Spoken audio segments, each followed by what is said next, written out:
Hello everyone, and welcome to Rizal Then and Now. I'm your host, Ian, and today we'll talk about one important question. Why does Rizal still matter today?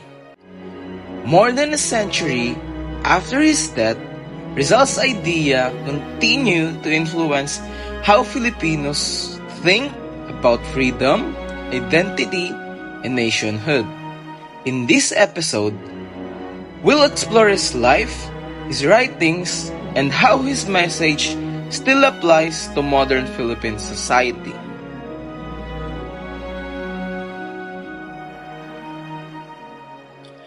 Rizal lived during the Spanish colonial period, a time when Filipinos faced inequality, abuse, and lack of representation.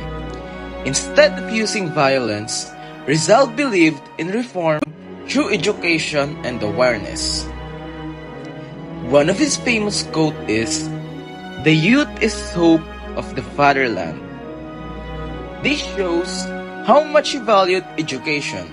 Rizal believed that if Filipinos were educated, they could fight oppression through knowledge and unity.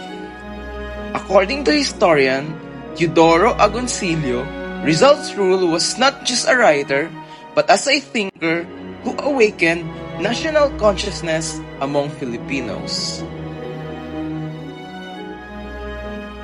So now, let's look at Rizal's two most important works. The first would be the Noli Me Tangere. This novel exposed the abuses of Spanish friars and corrupt officials. Through characters like Crisostomo Ibarra, Rizal showed the struggles of Filipinos seeking reform. A powerful theme here is social injustice. Even today, many Filipinos still face inequality, corruption, and abuse of power. For the second one, the Il Filibusterismo. This is a darker and more revolutionary. The character of Simon represents anger and revenge. Here, Rizal warned us, when injustice continues, people may turn to violence. This is still relevant today when we see a frustration in society due to corruption or lack of change.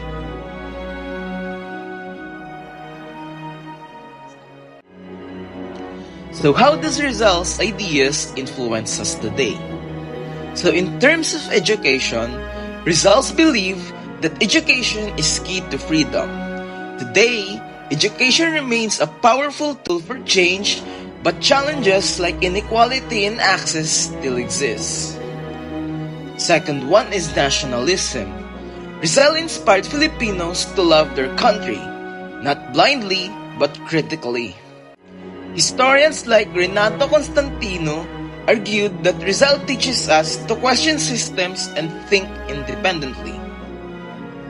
For the third one, which is the peaceful reform versus radical change, Rizal promoted peaceful reform unlike revolutionaries like Andres Bonifacio.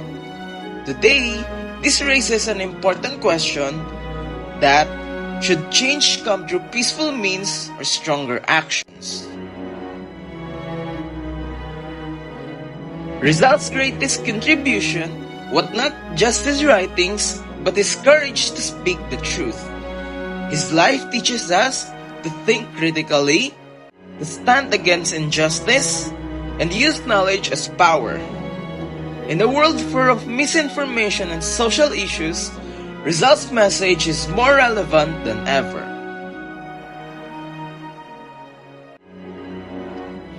So to end, Rizal reminds us that being a good Filipino is not just about pride. It's about responsibility.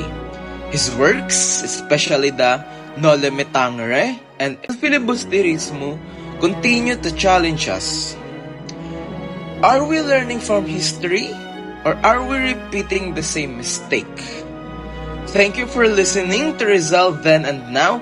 Stay informed and stay critical and continue building the nation.